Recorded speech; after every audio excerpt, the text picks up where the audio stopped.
Buenas tardes a todos, excelentísima Presidenta del Tribunal Superior de Justicia de la Comunidad Valenciana.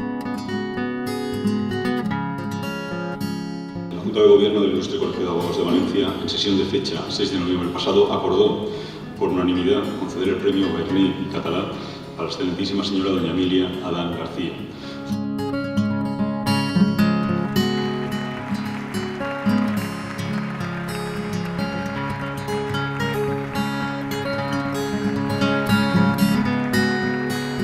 Un premio que lleva el nombre de Bernet Català, ilustre jurista, cuyas gestiones se debe la creación de este colegio de abogados, es ya de por sí un premio muy especial.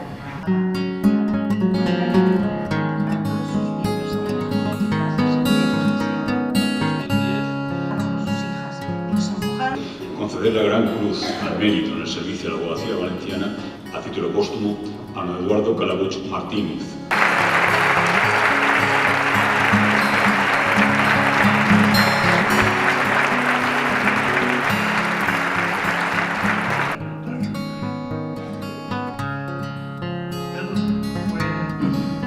Algo que se discutía en los tribunales era el acto de irrevocabilidad.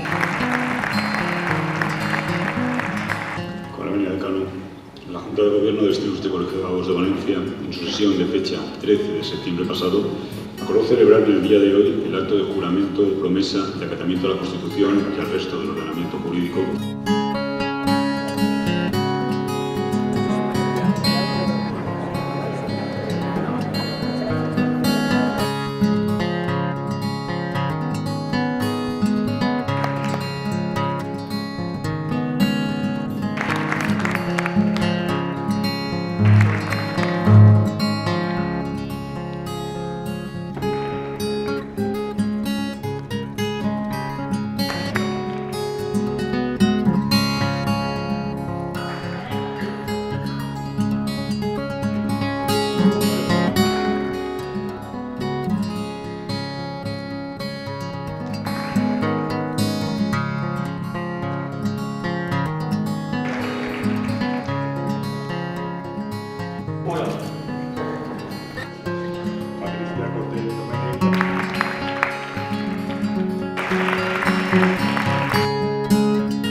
El abogado de mayor antigüedad en el ejercicio profesional debe prestar desinteresadamente orientación, guía y consejo de modo amplio y eficaz a los de reciente incorporación que lo soliciten.